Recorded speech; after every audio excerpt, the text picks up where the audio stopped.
The white light in the hospital hallway was so bright it made me squint. I had just finished removing the IV when the nurse smiled and said, "Your family's waiting for you in the lobby." I pressed my lips together. 5 days in the hospital, my parents hadn't come once. Maybe today they'd change their minds. But when I stepped out, the person standing there wasn't my mother. A strange man in a gray suit was holding an empty ring box. "Tessa Lane?" he asked, polite to the point of discomfort. "Your parents asked me to return this to you, along with the receipt." I unfolded the paper. My mother's shaky, familiar handwriting read, "Sold, engagement ring." The $9,800 were used to help Mason with urgent debt. Inside the box, only a round indentation remained where the diamond used to be. I stood frozen, the hospital band still clinging to my wrist.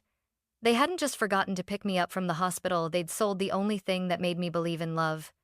I returned to my apartment that afternoon, gray and dull like ash, where everything sat exactly as I'd left it before the surgery.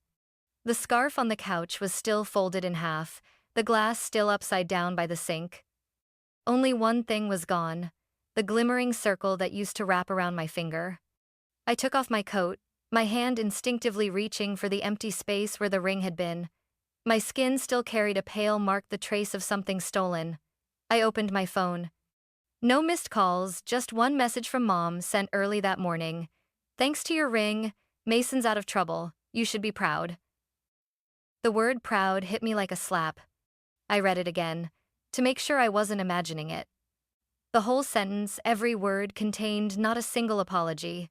In my mind, I saw the stranger from the hospital again. I wondered, when did they take the money? While I was still lying on the operating table? Or earlier, when Mom told me to remove the ring for safety? I went to the bathroom and turned on the faucet. The water struck the sink with a hard rhythm that seemed to land straight in my chest. I washed my hands for a long time, as if I could scrub away the dirt of betrayal, being deceived by the very people I had trusted most. In the mirror, my face blurred behind a mist of steam. I thought of Evan. He was in Chicago for an important presentation, and I was the one who told him not to cancel. "Everything's fine here," I'd said, believing my parents would take care of me. But I'd been wrong. I opened the drawer and took out a small box, the one where I kept my personal documents. Inside, everything was untouched: passport, insurance papers, and a piece of black velvet cloth tightly rolled. I unfolded it, revealing the real ring, the diamond still shining, clear enough to reflect the ceiling light. I had swapped it with a cheap replica, driven by a quiet intuition that one day I might need proof that I was right not to trust them. I placed the ring on my palm, staring at it for a long while. Not for its value, but for the man who had bought it, the man who once knelt and asked, "Are you sure you want to wear it? It's not just a diamond, it's a promise." I had said yes. And now, that promise had been sold like a piece of merchandise. The evening drifted by in a hush. I opened my laptop, started typing a message to my mother, then stopped. No words felt soft enough not to cut, and none were heavy enough to make her understand. Instead, I typed only 3 words. "Why did you?" The message sent. No reply. Until, near midnight, the screen lit up again. A message from Mom. "Mason needed help. You're his sister, you should understand." Each letter carried a lifetime of favoritism. The forgotten birthdays, the endless second chances Mason always got. I'd once thought my parents' love was clumsy but well-intentioned. Now I saw it was deliberate. I remembered the last time Mason came over before my surgery. He'd lean back on my couch, asking to borrow money. When I refused, he smirked. "Mom says you're always hoarding. Careful, one day when you really need someone, you'll find you've got no one left." I thought he was joking. Now I knew it was a warning, not for me, but for them. I went back inside, blew out the candle, and the faint smell of smoke faded into the dark. In the quiet, my phone chimed new voicemail. My mother's voice, hoarse. "Don't be mad, sweetheart. Mason had some debts. You're getting married soon, Evan can buy you another ring. You'll understand when you're a mother." That line, "you'll understand when you're a mother," echoed like a twisted mantra from someone who'd forgotten she was once a daughter too. That night, I didn't sleep. I held my phone, staring at Evan's smiling photo, the sunlight bouncing off the ring on my hand the day he proposed. And I whispered to myself, they took the ring, but they won't take what it means. A gust of wind swept through the window crack. The paper from the fake ring box fluttered to the floor. I picked it up, reading the stiff handwriting. Sold. I folded it neatly, placing it in a separate envelope not to keep as a memory, but as a record of the final line that divided us. A line my mother's signature had just erased. Outside, the clock struck midnight. A new day began, and I knew, from now on, nothing would ever be the same. The next morning, I drove to the old street where I grew up. The road looked the same, lined with silent maple trees, their leaves turning brittle and yellow like whatever affection was left between us. The white-painted house stood at the end, roof slightly chipped, the porch still hanging the fake orchid pot Mom had bought last year. I turned off the engine and sat quietly. Inside, I could hear the TV, my father's familiar voice, loud and detached. The door opened before I could knock. My mother, Elaine, appeared with a fake smile, the kind you give a guest, not a daughter. Tessa, you're home? Mason's already in Miami. He needed a break. Poor thing, he's been working too hard. Her shadow stretched across the floor, blocking the sunlight. I looked past her, the old recliner in the living room, still in the same spot where my father had spent most of his life. He was watching the morning news, remote in hand. He glanced at me once, then turned back to the screen. I just got out of the hospital, I said slowly. I know, she replied softly. Mason told me. He called me all through your surgery. We were worried sick. Worried about me, I repeated quietly. Or about the ring you sold? She pressed her lips together, folding her hands as if preparing for another of her moral lectures. You have to understand. Mason needed help. He's turning his life around. This was a small investment, and who knows, it could be his big chance. Family is about lifting each other up, Tessa. Lifting each other up? I let out a small laugh. By selling something that doesn't belong to you? My father turned down the TV volume, leaned forward, his voice calm but weary. Don't exaggerate, Tessa. You're getting married soon. Evan can buy you another one. We just borrowed it for a while, you understand? You sold it and called that helping my brother? My mother sighed. You're the older sister, you should think bigger. Mason's going through a rough patch. Helping him means helping the family. In this house, I'd heard that same tone all my life, the kind that cloaked guilt in the name of love. They said, for Mason, like it was a holy excuse for everything. And what about me? I asked. When I was struggling, did anyone ever sell anything for me? She hesitated. My father looked at me, annoyed. Don't talk like that, he said. You always make everything a big deal. A big deal? You sold my engagement ring, the one Evan saved for almost 2 years to buy, and you're telling me not to make it a big deal? Elaine stepped closer, the faint scent of her perfume filling the air. You have Evan, a stable job, everything you could want. Mason's different. He needs someone to believe in him. Believe in him? I laughed. You mean taking someone else's money and calling it trust? Or is it exploitation? My father cut in. That's enough, Tessa. You're disrespecting your own family. I stayed quiet for a few seconds, taking in every familiar detail of the room. The crooked family photo on the wall, the porcelain tea set Mom used when guests came, the wool scarf I'd given her last Christmas, its tag still hanging. Everything in this house felt like a prop meant to preserve a perfect picture. Family, I said slowly, means nothing when one person is allowed to be wrong and everyone else has to pay for it. My mother turned away, her voice trembling slightly but still trying to sound calm. You don't understand. When you have children, you'll know who deserves to come first. Mom, I said softly, I don't want to understand if understanding means losing my self-respect. Just as my hand touched the doorknob, she called out, Tessa, don't be angry. When Mason succeeds, he'll pay you back. You'll see it'll all be worth it. I don't need Mason to repay me. I just want, for once in my life, to hear you say you're sorry. Her eyes flickered, her lips parted as if to speak, then closed again. You and Dad always talk about sacrifice for the family, but all my life, I've only seen those sacrifices come from one side.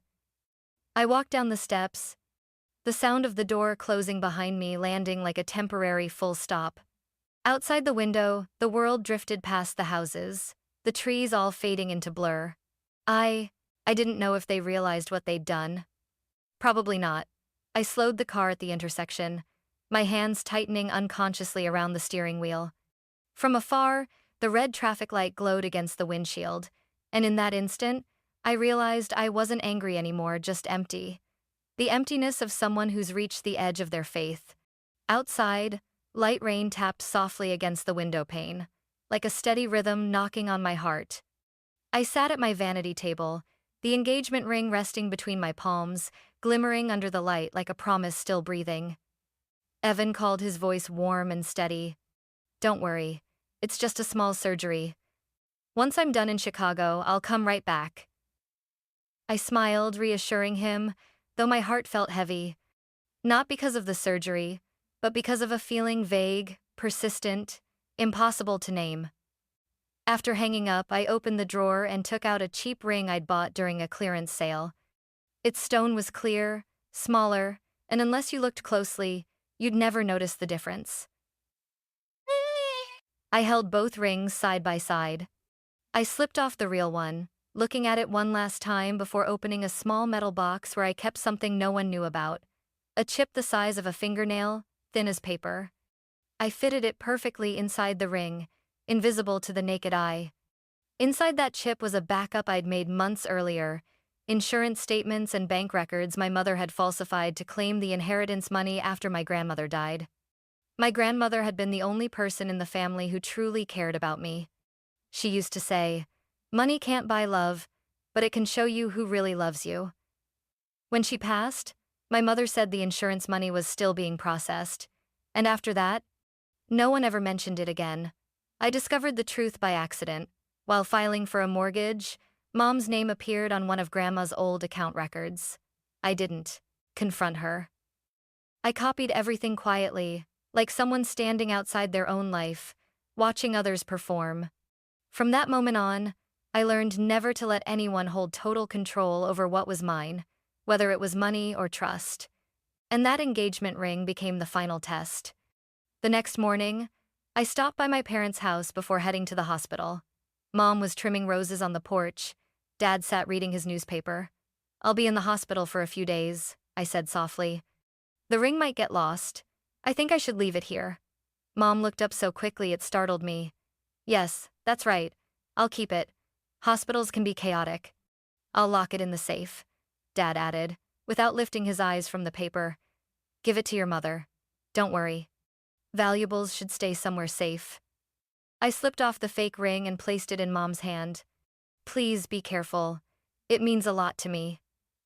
She smiled, her fingers closing around it like she was holding something precious. I watched that hand, the same hand that used to cook me dinner, now clutching something that wasn't hers. I bowed slightly, turned away. Behind me, I heard her whisper to Dad, her voice satisfied. "She's finally learning to trust." The day of my admission passed in silence. I didn't tell Evan. Surrounded by IV lines and the smell of disinfectant, I kept thinking about Mom's hand, Dad's eyes, and that phrase that sounded so gentle yet so heavy. Valuables should stay somewhere safe. Safe for them meant in their hands. For me, safe meant keeping proof. Sometimes I asked myself, why do I still bother? Why not walk away, start over, live my own life? But no matter how hard I tried to forget, there was always a small part of that little girl inside me, the one who still wanted to be loved the right way, still hoped that one day they'd see me not as a burden, but as family. But that hope was fragile, like a candle in the wind. When I hid the real ring inside the secret compartment of my closet, I knew I'd just blown that candle out. I still remember Mom's parting words as she saw me off the next morning. "Don't worry about a thing. I've got it all handled." I smiled back, took a few steps backward, then turned away, not because I didn't trust her, but because I no longer expected anything. During my hospital stay, I barely slept. Old memories replayed in my head like slow-motion film. Mom counting money when she thought I wasn't watching. Dad's silence while she lied. Mason throwing my things on the floor after losing and being comforted with, "He's just a kid." That night, I took out the real ring and watched the light roll across the diamond. Brilliant, alive. I knew that in my hand, I wasn't just holding jewelry. I was holding evidence, a boundary, the final line between family and trust. The phone rang in the middle of the night, sharp and relentless, like someone pounding on a door in panic. I opened my eyes, the clock read 11:47. The dim light from the screen cast onto the ceiling, displaying the name I'd always thought I owed too much to. Mom. I hesitated a few seconds before swiping to answer. Before I could speak, her voice burst through the speaker like fire meeting oil. "The ring's fake. Tessa, what did you do? The buyer found out. They said the stone's hollow, no certificate. Tell me, what did you do?" Her voice trembled, mixed with heavy breathing in the background, probably Dad along with the muffled sound of a TV still playing, a newscaster's voice echoing from another world. I held the phone away, letting the chaos spill out.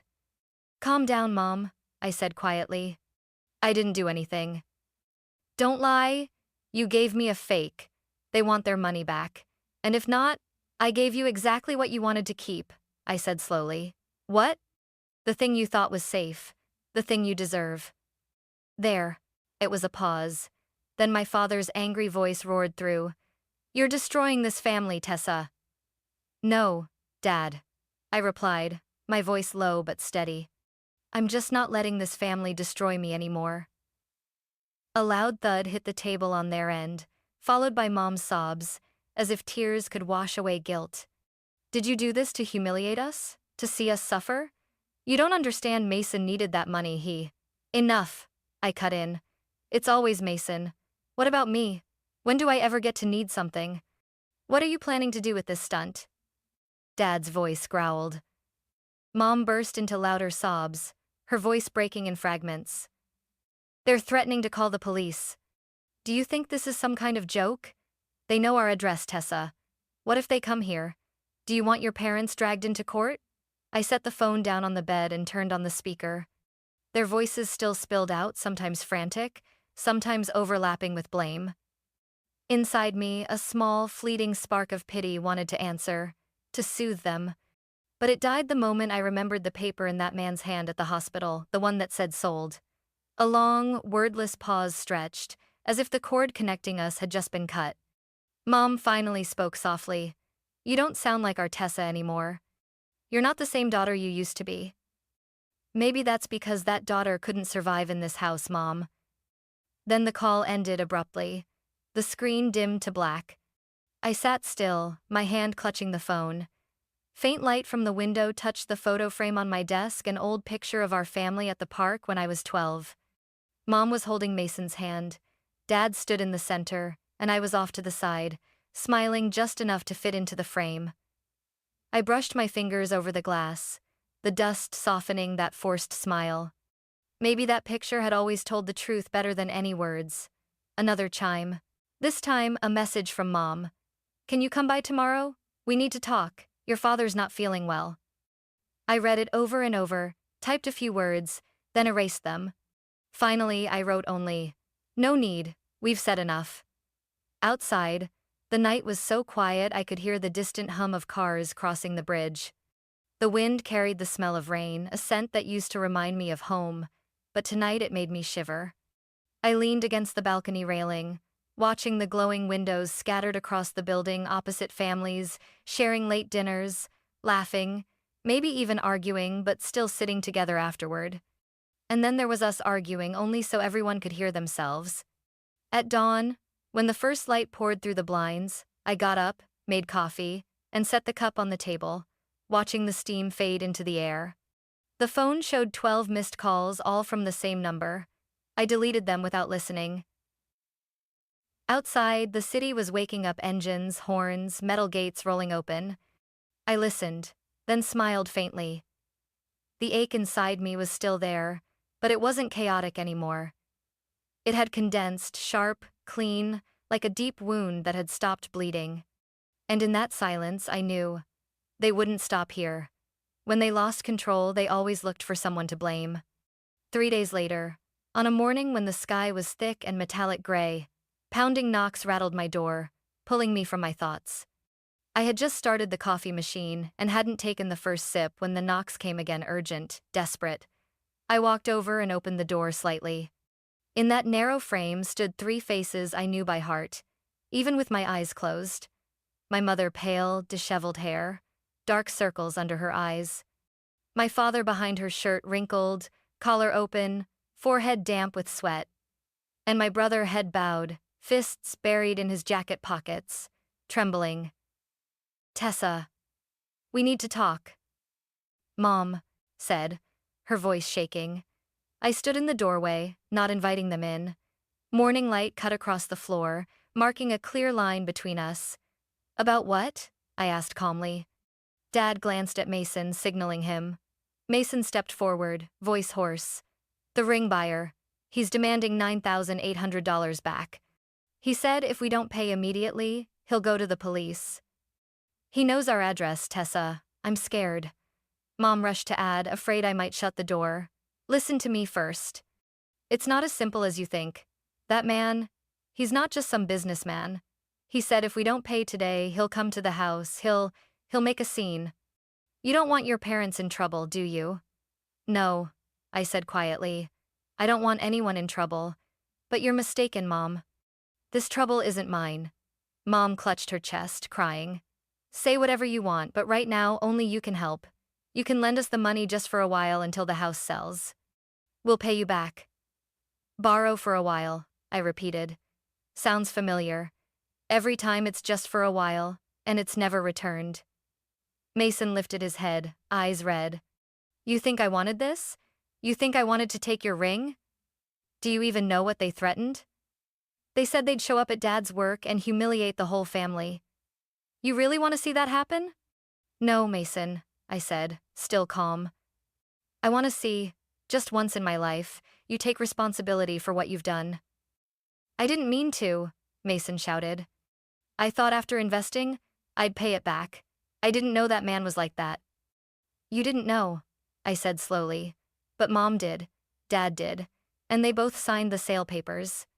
They knew exactly what they were doing, they just didn't care." "Tessa, please don't say that. You don't understand. Mason's lost right now. If he gets into real trouble, he won't make it through. You're his sister, you have to save him." I looked down at Mom's trembling hand gripping the doorframe, then at Dad's silent, eyes bloodshot. Everything went still. The distant sound of traffic drifted through the window. "Mom, I've saved Mason so many times, and every time I lost something. This time, I'm not losing anything else." "You're heartless," Dad shouted. "Do you have no compassion at all?" "No, Dad," I said softly. "I just have limits." Mason took another step forward, his voice turning hard. "If you don't help, they'll come after you too. They know you're connected to the ring. You think you're safe? Are you threatening me?" He lowered his head, voice trembling with despair. "I'm just telling the truth." "Tessa, please," Mom cried, falling to her knees, hands clasped. "Just this once. Think of it as me owing you. I'll pay it back, I promise. You know I always keep my word." "No, Mom. When have you ever kept your word? When you promised to keep the ring safe? Or when you swore you'd never lie to me again?" She went silent, tears welling without falling.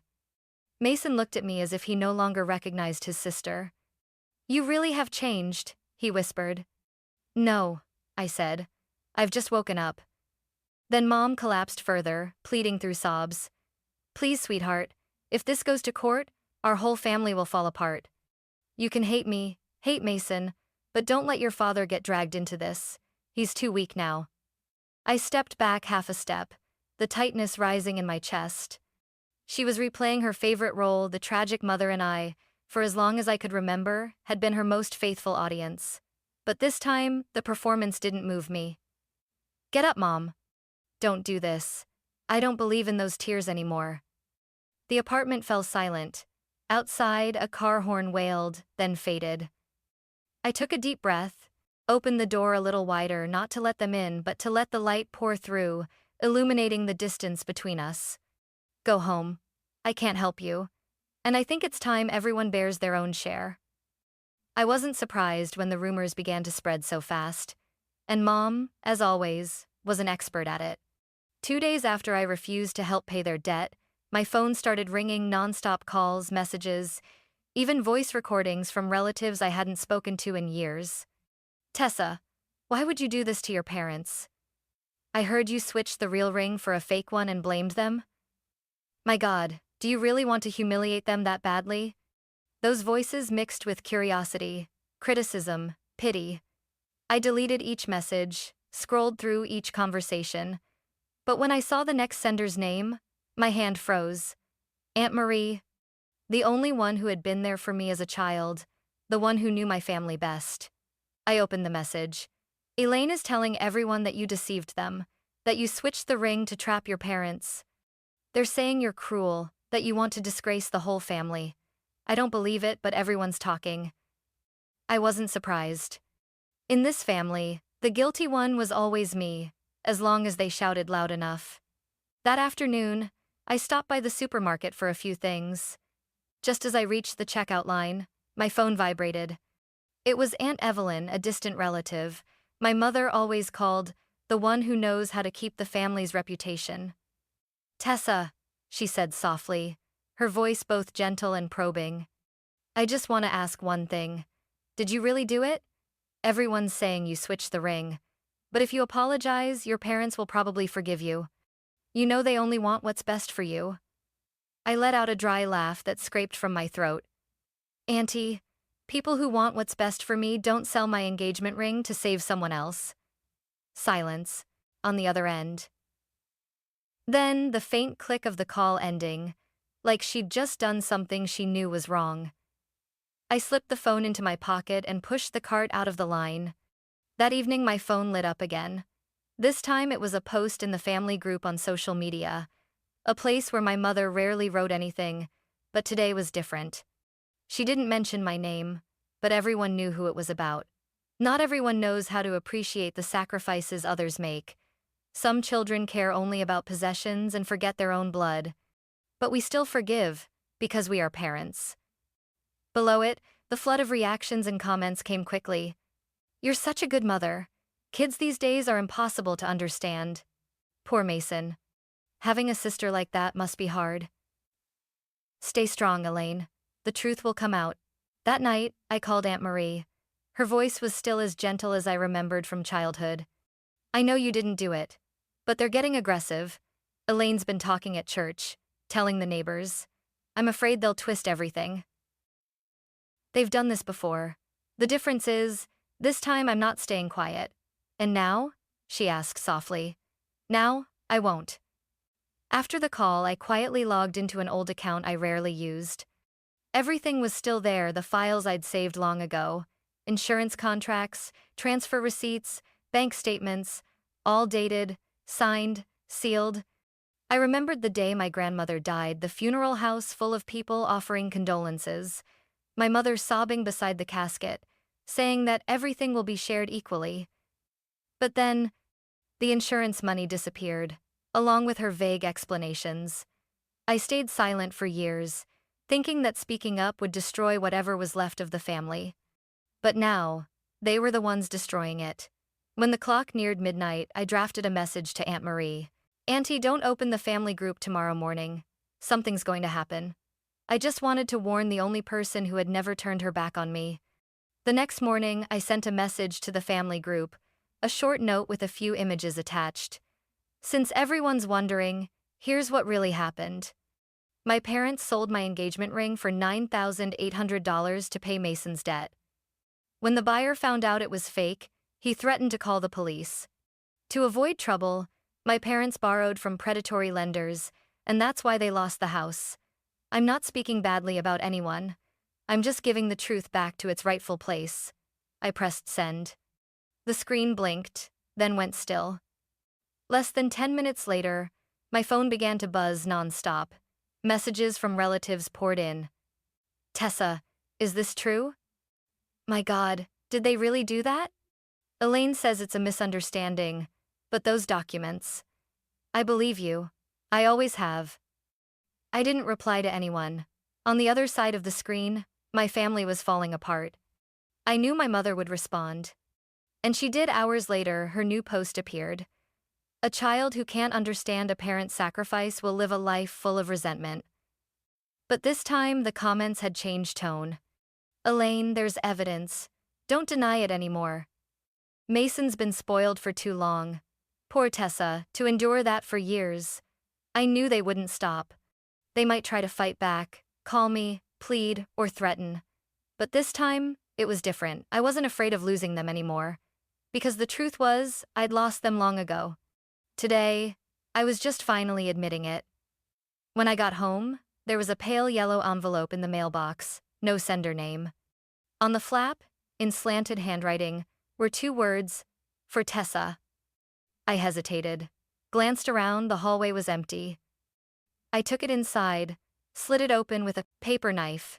Inside were several old documents, yellowed with time, and a folded note. On it was the familiar handwriting, firm and slightly tilted. I think you need to know the truth. Marie. The first line on the page made me freeze. Legal will of Margaret E. Lane, dated August 3, 2015. I, Margaret E. Lane, leave all my property, including my house, insurance funds, and savings shares, to my granddaughter Tessa Lane, whom I trust will use them wisely. No mention of Mason. No mention of my parents. I remembered how they'd always said Grandma left everything to Mason, that the only son of the family must carry the responsibility of preserving the estate. I believed them. I never questioned it, never checked, because I was afraid they'd call me greedy. But now, the old paper in my hand exposed everything. I sat down, the late afternoon light slanting through the window, dividing the room into clear halves of light and shadow. Memories flooded back that afternoon when I was 18, and my mother said, "Grandma's assets are only enough for Mason. You have a scholarship already, don't worry." I'd swallowed that sentence, believing I shouldn't ask for more. Now, it echoed like a reopened wound, deeper, sharper, because I finally understood. They hadn't chosen Mason because he was worthy. They chose deceit. My phone buzzed. A message from Aunt Marie. "Don't call back. Keep what I sent you safe. I found it while helping a friend at the law office. They don't know I made copies. Now you understand, don't you?" My eyes stayed fixed on the cold legal text, yet it felt like I was looking into the real faces of the people who raised me. They were repeating what they'd done years ago, taking what was mine, wrapping it in pretty words, and handing it to Mason as if it were rightful. I placed the will on the table, opened my phone, and pulled up the folder containing all the ASD insurance documents, the evidence showing they had forged Grandma's signature to withdraw the insurance funds. I matched the dates. The records aligned perfectly. 2016, just months after the will was written. I lowered my head into my hands and let out a small, broken laugh. All those years, I had been the obedient daughter, patient, quiet, always told to, "Let your brother have it." And when I yielded, they called it a virtue. I folded the will neatly, placed it into a file folder, and locked it away with the old documents.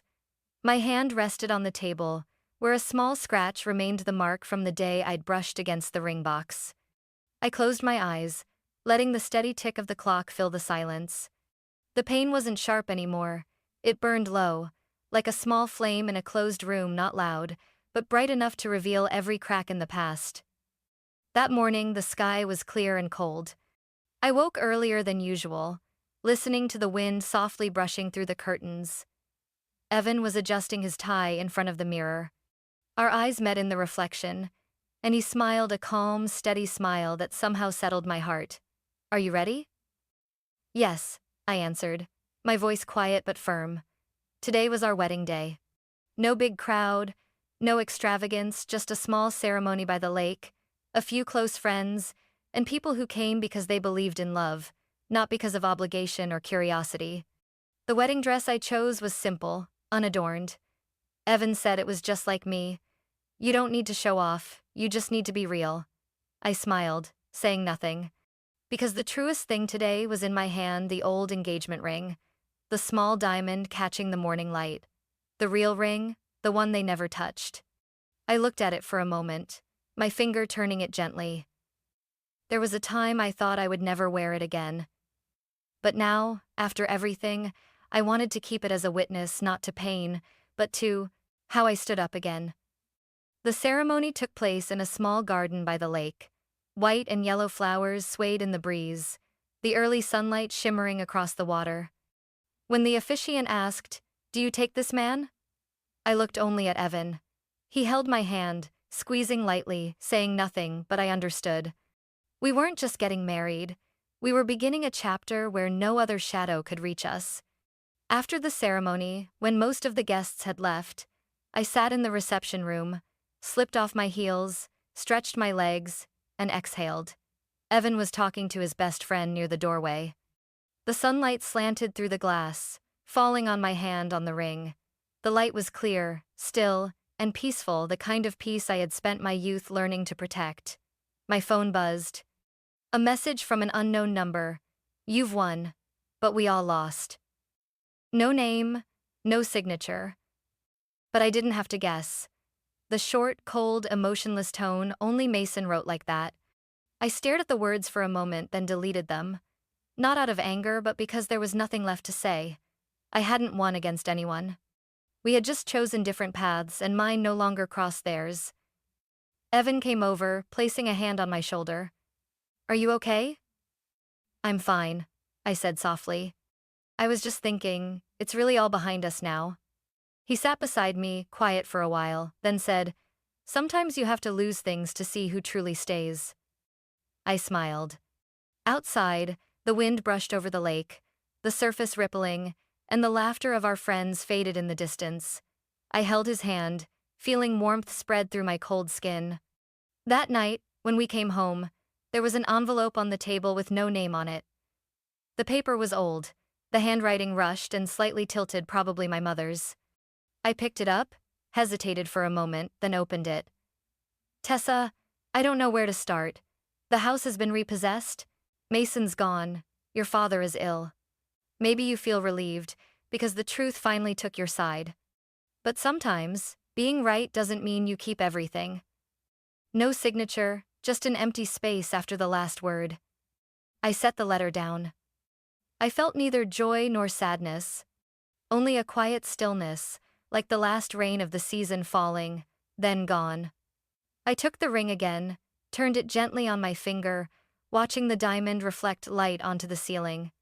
Outside, clouds drifted slowly past the window. Late sunlight entered the room, touching the table and the ring. The reflection flickered for a moment, shimmering, then faded like a reminder that justice isn't revenge, but peace when there's nothing left to fear. I placed the letter in the drawer and closed it. The soft click of the drawer was enough to seal off every old echo. Evan called from the living room, his voice warm and near. "Come here. Life's long, don't let the past take up space." I stepped out. The last light of the day shone through the window, glinting off the ring, not bright, just enough to illuminate my hand. The same hand that once trembled from loss, now steady with freedom. Sometimes loss doesn't come when people leave you, but when you no longer want to go back. I didn't feel regret, only gratitude, that I was finally strong enough to choose peace over fear. Thank you for listening to my story today. If you felt connected to it, please like, follow, and subscribe so we can keep sharing more honest journeys together. Where are you watching from, and have you ever experienced something similar?